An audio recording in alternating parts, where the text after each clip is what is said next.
Friends, आज हम start करने वाले हैं क्लास 11th का न्यू बुक बिजनेस स्टडीज़ का first chapter that is business trade and commerce. तो हम इस वीडियो में हमारा पहला चैप्टर करने वाले हैं जिसमें हम क्या क्या जानेंगे, बिजनेस, ट्रेड एंड कॉमर्स, इन तीनों के बारे में डिटेल्ड वे में जानेंगे। ओके, तो स्टार्ट करते हैं। बिजनेस ट्रेड एंड कॉमर्स, इस चैप्टर को दो सेक्शन में डिवाइड किया गया है। फर्स्ट सेक्शन हमारा क्या है, history of trade and commerce. इसमें हम लोग क्या जानेंगे, ट्रेड और कॉमर्स का जो हिस्ट्री था पुराने ज़माने में, क्योंकि हमारा जो ट्रेड और कॉमर्स का जो कंसेप्ट है वो अभी न्यूली मतलब इस्टेब्लिश नहीं हुआ, न्यूली इंट्रोड्यूस नहीं हुआ है, क्योंकि ये बहुत ही समय एंशिएंट टाइम पहले का ही बात है। तो इसके हिस्ट्री के बारे में पढ़ेंगे कि पहले इसका सिस्टम कैसे चलता था, कैसा कैसा प्रोसेस होता था। तो सेक्शन 1 में हम लोग उसके बारे में जानेंगे। और सेक्शन 2 की बात करें तो सेक्शन 2 में हम जानेंगे nature and concept of business. Business का नेचर कैसा है और उसके कंसेप्ट्स के बारे में डिटेल्ड वे में पढ़ेंगे कि बिजनेस का मीनिंग देखेंगे, डेफिनेशन देखेंगे, बिजनेस होता क्या है, और भी बहुत कुछ है इसमें पढ़ने के लिए। सो स्टार्ट करते हैं। Section 1, history of trade and commerce. Okay, इसमें हम लोग क्या जानेंगे, ट्रेड एंड कॉमर्स का हिस्ट्री के बारे में डिटेल्ड वे में जानेंगे कि इसका जो कंसेप्ट है पहले के ज़माने में, एंशिएंट टाइम में, हमारा जो ये कंसेप्ट ट्रेड और कॉमर्स के क्या था। ठीक है, तो फर्स्ट पॉइंट कहता है, trade and commerce have played a vital role in making India to involve as a major actor in the economic world in ancient time। जो ट्रेड एंड कॉमर्स है ना, ये बहुत ही बड़ा रोल प्ले करता है हमारे इंडिया को। ठीक है, हमारे इंडिया में बहुत ही बड़ा रोल करता है कौन, ट्रेड एंड कॉमर्स। पहले से ही ये चलता आ रहा है एंशिएंट टाइम में, जिसकी वजह से हमारे वर्ल्ड होना चाहिए, economic world in ancient time. So इसने हमारा जो इकोनॉमिक सिस्टम है कहीं ना कहीं अफेक्ट किया है। कैसे अफेक्ट किया है, क्या क्या चेंजेस लाए इसने ट्रेड एंड कॉमर्स ने, वो सब पढ़ेंगे। और ये कहता है ट्रेड एंड कॉमर्स क्या है, vital role play, important role कह सकते हैं वो प्ले करता है। ठीक है, क्या बनाने में, इंडिया को इन्वॉल्व करने में इकोनॉमिक एक्टिविटीज़ में। अब इकोनॉमिक एक्टिविटीज़ का मतलब तो पता ही होगा, इकोनॉमिक एक्टिविटीज़ क्या होता है, वैसी एक्टिविटीज़ जो क्या होता है, जो पैसे से रिलेटेड होता है, मॉनेटरी टर्म में हम मेजर करते हैं, उसको क्या कहा जाता है, economic activities. Okay, understood. First point तो समझ में आ रहा है। Archaeological evidence has shown that trade and commerce was the base of the economy of ancient India। पहले के जो पहला का जो इंडिया था, तो आर्कियोलॉजिकल एविडेंस में ये पता चला कि ट्रेड एंड कॉमर्स बेस है किसका, हमारा इंडिया का इकोनॉमी का। ठीक है, आर्कियोलॉजिकल तो पता ही होगा, आर्कियोलॉजिस्ट जो कहते हैं, जो खुदाई उदाई करके जो वो पता लगाते हैं ना, एविडेंस, कुछ सबूत, उन लोगों को प्रूफ मिलता है, जिसके वजह से उनको ये पता चलता है पूरा कि पुराने ज़माने में इतने साल पहले रिसर्च करके उन लोगों को पता चलता है कि पहले के जो टाइम पीरियड है, बहुत से साल पहले कैसा कैसा कंसेप्ट होता था, मतलब क्या क्या हुआ करता था, उसके बारे में कुछ कुछ एविडेंस उन लोग को मिलते थे रिसर्च करने के बाद। ठीक है, खुदाई उदाई करने के बाद पता चलता था। तो उसमें आर्कियोलॉजिकल एविडेंस के हिसाब से ये पता चला कि ट्रेड एंड कॉमर्स क्या है, बेस है किसका, इकोनॉमिक। ठीक है, किसका इकोनॉमी, इंडिया का इकोनॉमी का क्या है, बेस है। Okay, the trade was mainly carried out by the water and land. जो हमारा ट्रेड है वो मेनली खास करके किस तरह से होता था, या तो वाटर वे से या फिर लैंड वे से। ठीक है, दो तरह का ज़्यादा यूज्ड किया जाता था। किस पर्पज़ के लिए? ट्रेड पर्पज़ के लिए। ट्रेड पर्पज़ के लिए मेनली टू वे यूज किया जाता था। फर्स्ट लैंड, ओके, लैंड वे यानी कि लैंड ट्रांसपोर्ट एक तरह का, ये तो ट्रांसपोर्टेशन हो गया लैंड। और वाटर, एयरवे, ये सब की तरह होता है। एयर से होता है, वाटर से होता है, लैंड से होता है, रेलवे होता है ना, तरह तरह का होता है। तो खास करके किस वे से होता था? वाटर वे एंड लैंड वे, ये दोनों से ज़्यादा होता था। शिप्स एंड जो व्हीकल्स हैं लैंड्स में चलने वाले, उन सारे की वजह से क्या होता था? ट्रेड होता था। Okay, A civilization like Harappa and Mohenjo-daro has established a commercial connection with Mesopotamia and traded in gold, silver, copper, colored gemstones, pearls, etc. Okay, ठीक है। सिविलाइजेशन, दो तरह का सिविलाइजेशन एस्टैब्लिश्ड हुआ। कौन कौन सा? हरप्पा एंड मोहेंजोदारो, ये दो तरह का सिविलाइजेशन देखने को मिला हम लोग को तभी, जो कि क्या करता था? कमर्शियली कनेक्शन करता था। किसके? जैसे कि ट्रेड होता था, तभी हम लोगों का gold, silver, copper, gemstones, pearls, ये सब का क्या होता था? हम लोग का ट्रेड होता था। ठीक है, इसमें क्या होता था? बाइंग एंड सेलिंग होता था, कॉमर्शियली बिजनेस होता था, कॉमर्स होता था इससे। ठीक है, तो दो तरह का सिविलाइजेशन था। क्या? फर्स्ट हरप्पा एंड मोहेंजोदारो, जिसके जो क्या करता था? ट्रेड करता था gold, silver, copper, colour, gemstone, pearls इत्यादि, मतलब इन सारी चीज़ों का। तो फर्स्ट हमारा जो तभी का जो टाइम था, ठीक है, हिस्ट्री ऑफ कॉमर्स में ये सारे पॉइंट्स जो नीचे दिए गए हैं ए से जी तक का, तो ये सारे पॉइंट्स दिखाते हैं, दर्शाते हैं कि कौन कौन से, मतलब इन सारे सबके वजह से हमारा हिस्टोरी का पता चलता है। तो कुछ टाइप्स लिखे हुए हैं, तो पढ़ते हैं। Indigenous banking system. इंडिजीनियस पहले क्या होता था? इंडिजीनियस बैंकिंग सिस्टम चलता था, तभी ज़्यादा बैंक्स, ठीक है, तभी ना SBI बैंक्स थे, ना ICICI बैंक थे, ना यूनियन बैंक थे, मतलब जितने भी बैंक हैं, तभी बैंक नाम की कोई चीज़ होती ही नहीं थी। ठीक है, तभी बैंक होती ही नहीं थी। जो सबसे अमीर गांव के या कोई एक जगह के जो भी अमीर लोग हैं, उनके पास कुछ लोग जाते थे और पैसे मांगते थे उधार में, कुछ इंटरेस्ट के साथ में, तो वो दे देते थे। ठीक, बी में हम जानेंगे rise of intermediaries. C transport. Transport समझ में आ गया। Trading communities strengthen. तो ट्रेडिंग कम्युनिटीज क्या थी? ट्रेडिंग करने का तरीका सब क्या था? जो स्ट्रेंथ क्या थी हमारी? Major trade centres. कौन कौन से ऐसे सेंटर्स हैं जो कि क्या करते थे? ट्रेड सेंटर कौन कौन से थे हमारे इंडिया के? हिस्ट्री टाइम में, अभी के टाइम में नहीं बात कर रहे, हिस्टोरिकली अगर देखा जाए तो तभी के टाइम में हमारा जो मेजर ट्रेड सेंटर्स कौन कौन से हुआ करते थे उनके बारे में जानेंगे। फिर मर्चेंट कॉरपोरेशंस के बारे में जानेंगे।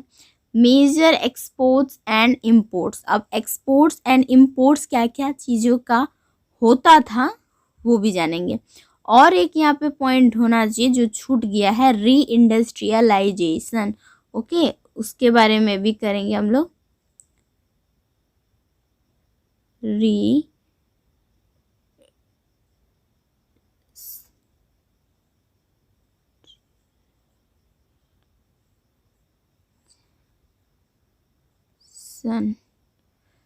इंडस्ट्रियलाइजेशन। ठीक है, तो इस पॉइंट के इन सारे जो पॉइंट्स हैं, indigenous banking system, raise of intermediaries, transport, trading communities, major trade centres, merchant corporation, major export and imports and reindustrialisation, ये जो सारे पॉइंट्स हैं इनको हम लोग एक एक करके, मतलब एक एक नहीं कह सकते, थोड़ा थोड़ा करके इन लोगों के बारे में एक्सप्लेन कर करके थोड़ा बहुत इन लोग के बारे में अच्छी तरह से डिटेल्ड वे में हम लोग जानने की कोशिश करेंगे। ओके, तो इस वीडियो में मैं कवर करने वाली हूँ सिर्फ 2 point. First indigenous banking system और बी में है राइज ऑफ इंटरमीडिएटरीज। इन दोनों के बारे में करूँगी और बाकी का जो है मैं नेक्स्ट वीडियो में करने मतलब उसको कवर करने की कोशिश करूँगी। ओके, सो फर्स्ट में क्या जानेंगे, indigenous banking system. Okay, indigenous क्या, बैंकिंग सिस्टम। तो इंडिजिनियस बैंकिंग सिस्टम होता क्या है उसके बारे में जानेंगे। तो पहले मैंने कहा, पहले के जो एंशियंट टाइम में देखा जाए, हिस्टोरिकली देखा जाए तो हमारे पास ज़्यादा बैंक्स नहीं है। बैंक्स तो इधर इधर ही ना इस्टेब्लिश्ड हुआ। पहले जो हमारा ट्रेड करने का जो तरीका था, बिजनेस करने का जो तरीका था पहले के एंशियंट टाइम में, वो बहुत ही डिफरेंट तरीके का था। यस, मतलब कुछ अलग ही था, क्योंकि तभी के समय के लिए क्या था, ये सारे कंसेप्ट क्या थे, न्यू थे, है ना। हमारे इंडिया के लिए ये सारे कंसेप्ट न्यू थे। कहते हैं ना कि न्यू कंसेप्ट जब आता है तभी थोड़ा बहुत सिस्टम चलता है, उसके बाद जब धीरे धीरे साल बीतता जाता है, ईयर जाता रहता है, तो उसके बाद जो होता है धीरे धीरे हमारा ये जो ट्रेड और बिजनेस है हम लोग का, ये क्या होता जा रहा था, डेवलप होता जा रहा था। ओके, तो फर्स्ट में क्या था हमारा, metal coins became common medium of exchange. तो क्या बना, तभी का क्या हो जाता था, मेटल कॉइन्स चलते थे। अभी का जो हमारा करेंसी चलता है उस तरह की करेंसी नहीं हुआ करती थी। सिर्फ जो मेटल के बने कुछ कॉइन्स चलते थे, सिक्के जो कहते हैं, वो ज़्यादातर एक्सचेंज करने के लिए काम आते थे। ओके, डॉक्यूमेंट्स सच एज हुंडी एंड चिट्टी where used for buying and selling on credit. कुछ तरह के डॉक्यूमेंट्स हैं, जैसे कि हुंडी एंड चिट्टी, ये दो तरह के डॉक्यूमेंट्स हैं जिसके बेसिस पे हम लोग क्या करते थे, बाइंग एंड सेलिंग करते थे। किसमें, क्रेडिट मतलब समझ में आ जाता होगा कि क्रेडिट का मतलब होता है एक तरह का उधार समझ ले, जो कि पेएबल है इन फ्यूचर, मतलब आने वाले समय में हमको वो क्या करना पड़ता है, पे करना पड़ता है। उसी तरह का समझ लें, बाइंग एंड सेलिंग करता था ऑन क्रेडिट। ओके, अब हुंडी के बारे में थोड़ा वो जान लेते हैं। A hundi is an unconditional order in writing made by a person directing another to pay a certain sum of amount to a person named in the order. हुंडी एक तरह का क्या था, लिखित, वो बोलते हैं ना पत्र टाइप का, लिखा हुआ ऐसा कुछ लिख कर वो लोग देते थे समथिंग, किसी भी चीज़ में। ऑर्डर एक तरह का ऑर्डर है जो कि वो लोग उसमें लिख कर देते थे कि जो इंसान है, ठीक है, उसको लिख कर देते थे कि आपको इस इंसान को, इस नाम के इंसान को क्या करने, इतने पैसे क्रेडिट में इंटरेस्ट सहित या कुछ भी हो उसमें उधार देना है। ठीक है, उसी को हुंडी कहा जाता है। एक चीज़ में लिख कर दिया जाता है दूसरे इंसान को कि ताकि तीसरे मतलब जो इंसान लेने वाला है पैसा, उसका नाम लिखा हुआ रहता है और बोलता है कि इस नाम वाले इंसान को क्या दिया जाए, इतने पैसे दिए जाए विथ इतने इंटरेस्ट के साथ। ओके, एक तरह का क्रेडिट मान लेते हैं। Indigenous bank played a special role in lending money and financial domestic trade. Okay, जो हमारा इंडिजिनियस बैंक था वो क्या करता था, एकदम स्पेशल रोल करता था। क्या चीज़ करने के लिए, मनी लैंडिंग करने के लिए, मनी उधार में लेने के लिए। फाइनेंशियली भी वो लोग क्या करते थे, हेल्प करते थे। डोमेस्टिक ट्रेड में भी हम लोग का जो हमारा डोमेस्टिक ट्रेड है, उन सारे चीज़ में भी हम लोग का क्या करते थे, हेल्प करते थे। Okay, understood. Indigenous banking system समझ में आया। ओके, ठीक है, हमारा और भी पॉइंट है, धीरे धीरे देखते हैं एक एक करके। तो हम फिर नेक्स्ट पॉइंट में बढ़ते हैं। Agriculture and domestication of animals helps to generate surplus and saving for investment. तो हमारा जो एग्रीकल्चर और डोमेस्टिकेशन ऑफ एनिमल्स था, उन लोगों को भी क्या करता था, हेल्प प्रोवाइड करता था। एग्रीकल्चर में तो जान ही जाता है कि फार्मर्स को अगर लोन चाहिए था तो वो प्रोवाइड करते थे। डोमेस्टिकेशन, जो एनिमल्स को पालते हैं उन सब में भी जो पैसा होता था तो उसके लिए भी क्या करते थे, लोन प्रोवाइड करते थे। कौन? Indigenous bank. ओके, सो उसके हेल्प से हम लोग एक्स्ट्रा सरप्लस जनरेट प्रॉफिट कह सकते हैं, एक्स्ट्रा प्रॉफिट हम लोगों को होता था, जनरेट होता था। मतलब जो पैसे हम लोग को होते थे उससे हम अपना एक्सपेंडिचर भी कर लेते थे और उससे थोड़ा बहुत पैसे बच भी जाते थे, जो कि हम लोग आगे चलकर किसी और चीज़ में, बेनिफिशियल चीज़ में क्या करते थे, इन्वेस्ट करते थे, या आगे आने वाले जो भी हमारा एग्रीकल्चर में ही हो या डोमेस्टिकेशन ऑफ एनिमल्स हो, उन सारी चीज़ में क्या करते थे, इन्वेस्ट करते थे। कारखानाज और workshops were develop for artisans to convert raw materials into finished goods. Okay, कारखाना और वर्कशॉप्स बनाए गए। वर्कशॉप तो अच्छा से समझ में आ गया होगा। कारखाना मतलब एक इंडस्ट्री, मान लो फैक्ट्री होते थे। कारखानाज और वर्क से बनाए गए थे, डेवलप कर रहे थे किसके लिए, ऐसे आर्टिशियंस को जो क्या करते थे, वो आर्टिशियंस जो क्या करते थे, रॉ मटेरियल्स को कन्वर्ट करके फिनिश्ड गुड्स प्रोड्यूस करते थे। जैसे अब हमारा, मैंने कहा भी था, रॉ मटेरियल्स, जैसे शुगर कैन ले लो, ठीक है, शुगर कैन हमने एज ए रॉ मटेरियल्स लिया। ओके, फैक्ट्री गया, फैक्ट्री में जाने के बाद प्रोसेसिंग होने के बाद वो क्या बन के आया, शुगर बन के आया, दैट इज चीनी बन के आया। ठीक है, चीनी को क्या कहते हैं, फिनिश्ड गुड्स। ओके, और जो शुगर कैन है उसको रॉ मटेरियल्स मान लेते हैं। तो ये सारे रॉ मटेरियल्स को प्रोसेसिंग करके, कन्वर्ट करके, ओके, प्रोसेसिंग करके उसका क्या करते थे, फिनिश्ड गुड्स प्रोड्यूस करते थे। फिनिश्ड गुड्स क्या होता है, वैसे गुड्स जो अब हम कंज्यूम करने लायक हो जाती है। और रॉ मटेरियल्स क्या होता है, वैसे प्रोडक्ट, वैसे चीज़ जो हम डायरेक्ट यूज नहीं कर सकते हैं, उसको हम लोगों को यूज करने के लिए क्या करना पड़ता है, प्योरीफाई करना पड़ता है, और भी उसे कई प्रोसेसिंग करना पड़ता है, तब जाके वो क्या होते हैं, हम लोग को कंजप्शन के लिए यूज होते हैं। Okay, understand. दूसरा देखते हैं। सो बी नंबर में हम पढ़ेंगे राइज ऑफ इंटरमीडिएटरीज। इंटरमीडिएटरीज को एक तरह का जान लो कि मिडल मैन, जो बीच में वॉक करते हैं ना। जो अगर कोई दो बंदा है, ठीक है, एक ए है एक है सी, तो उन दोनों के बीच में बी क्या करता है, ये दोनों का, अगर कोई ए है, ठीक है, पर्टिकुलर पर्सन ए है, तो क्या करता है, जैसे मान लो कि ये ए पर्सन है, ठीक है, यहाँ पे सी है।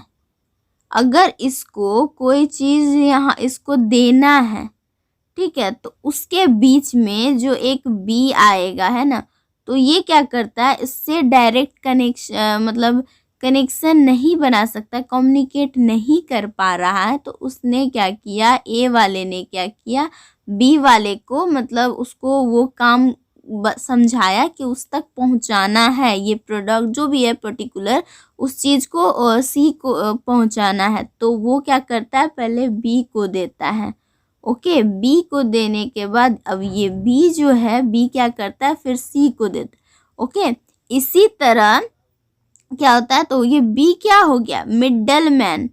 ओके, एक तरह का क्या हो गया, मिडल मैन हो गया, क्योंकि इसने ए और सी को किसने जोड़ा, बी वाले ने जोड़ा, तो बी क्या हो गया, हमारा मिडल मैन हो गया। तो ऐसे कोई भी पर्टिकुलर चीज़ अगर होता है, कोई भी, जैसे कि अब मान लो कि हाँ, हमने अगर बिजनेस किया है, कि 1 सेकेंड, हमने अगर बिजनेस किया है कुछ, तो उस बिजनेस में, ओके, और हमने कुछ प्रोडक्शन किए, ठीक है, जैसे कि मान लो हम लोगों ने कुछ शैम्पूज बनाए, ठीक है, शैम्पू के बॉटल्स बनाए। हमारा फैक्ट्री है जिसमें हम लोगों ने शैम्पूल्स की बोटल्स बनाते हैं।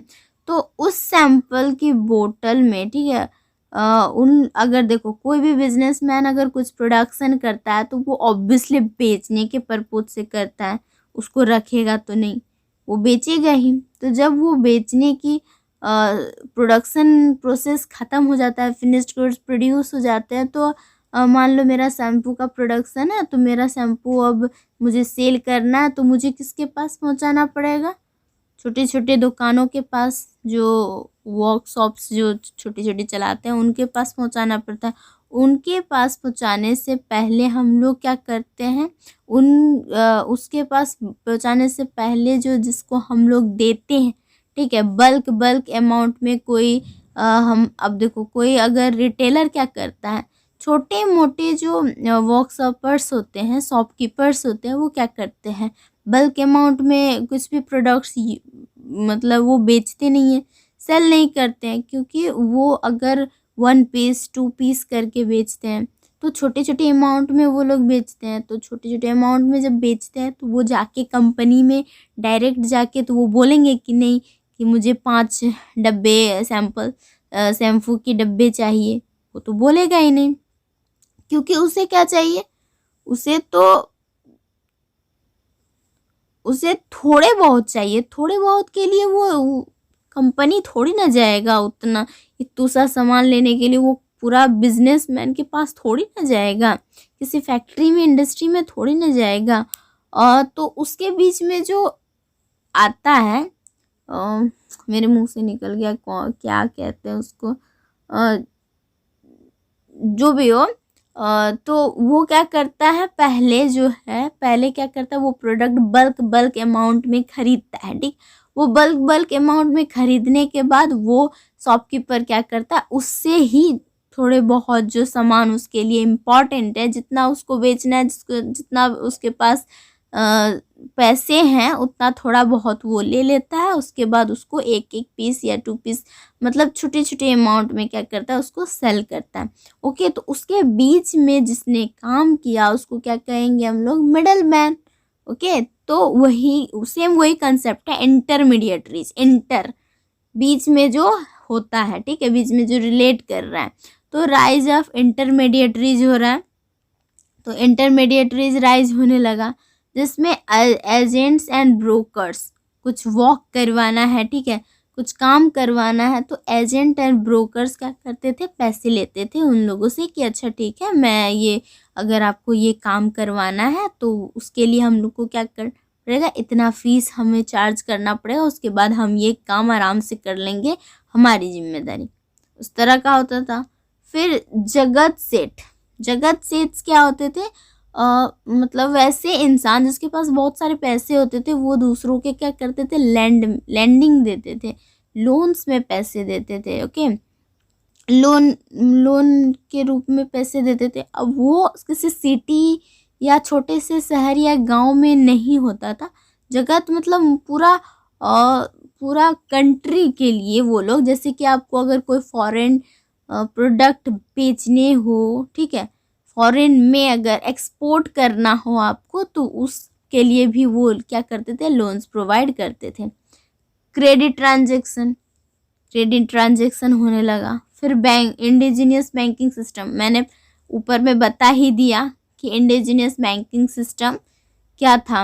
Okay, commercial and industrial banks. Okay, commercial banks जो थे हमारा उतना नहीं डेवलप हुआ था, थोड़े बहुत जो इंडस्ट्री के लिए या कुछ फाइनेंस से बिजनेस करना है तो उसके लिए क्या प्रोवाइड करते थे, लोन्स प्रोवाइड करते थे इंडिजीनियस बैंक। ओके, और राइज ऑफ मीडिएटरीज बोले तो यही है, ये एक तरह का इंटरमीडिएटरीज, मिडल मैन है, कॉमर्शियल एंड इंडस्ट्री, क्योंकि उसको अगर किसी को प्रोडक्शन करना है, ओके, अगर किसी पर्सन को प्रोडक्शन करना है तो वो क्या करते हैं, लोन लेते हैं, जिससे लोन लेते हैं वो इंटरमीडिएटरीज कहलाए। ओके, अंडरस्टूड, ये सारा तो टॉपिक अंडरस्टैंड हो गया। हमारे नेक्स्ट जो हमारा वीडियो है उसमें हम लोग आगे के जितने पॉइंट्स हैं उसको धीरे धीरे आराम से उसको क्या करेंगे, एक्सप्लेन करने की कोशिश करेंगे। ओके, उसके बाद हम लोग अगर सेक्शन 1 के ये सारे पॉइंट्स अगर क्लियर हो जाएंगे, ये जो हमारा जो जितने भी पॉइंट्स हैं, ये सारे पॉइंट्स अगर हमारे क्लियर हो जाएंगे तो हमारा क्या होगा, क्लियर होने के बाद सेक्शन 2 स्टार्ट कर देंगे। अब सेक्शन 2 में मैंने पहले भी बता दिया, nature and concept of business, business के बारे में ऑल कंसेप्ट, जितना भी कंसेप्ट है सारे उसके बारे में पढ़ेंगे। छोटे छोटे जो कंसेप्ट होते हैं, जैसे कि बिजनेस मतलब क्या होता है, ट्रेड मतलब क्या होता है, कॉमर्स क्या होता है, बिजनेस के कितने टाइप्स होते हैं, कॉमर्स के कितने टाइप्स होते हैं, ओके, ट्रेड कैसे कैसे प्रकार के ट्रेड होते हैं, मतलब इन सारे चीज़ों के बारे में हम लोग पढ़ेंगे आगे। तो पहले हम लोग क्या करेंगे, ये सारे पॉइंट्स को समझेंगे अच्छे तरह से। समझने के बाद हम लोग सेक्शन 2 के आगे बढ़ेंगे। ओके, आई होप इस में आप लोगों को समझ में आया होगा। ये चैप्टर आप लोगों को मतलब ये चैप्टर का फर्स्ट पार्ट आप लोगों को आराम से, फर्स्ट लेक्चर जो है आप लोगों को आराम से समझ में आ गया होगा। सेक्शन 1 का सिर्फ वो जो हमारा इंडिजिनस बैंकिंग सिस्टम है और राइज ऑफ इंटरमीडिएटरीज, ये सब के बारे में हम लोगों ने डिस्कस किया। आई होप आप लोगों को समझ में आ गया होगा। उसके बाद हम लोग नेक्स्ट वीडियो में सेक्शन 1 का ही जो बचा हुआ जो पॉइंट्स है उसके बारे में अच्छे से डिस्कस कर लेंगे। ओके, अगर कोई भी डाउट्स अभी भी रह जाते हैं तो आप कमेंट सेक्शन में हमें बता सकते हैं कि कौन कौन से डाउट आपके हैं, मैं क्लियर करने की कोशिश करूँगी। ओके, हमारे जो नेक्स्ट वीडियो है उसमें मैं ट्राई करूँगी कि हम लोगों का जो भी आप लोगों का कंसेप्ट है, डाउट है, सॉरी कंसेप्ट नहीं, डाउट जो भी है आप लोगों का वो क्लियर कर दूँ मैं अगले वीडियो में। सो प्लीज़ अगर कोई भी डाउट हो तो बिना रुके पूछ सकते हैं। Okay, so thanks for watching.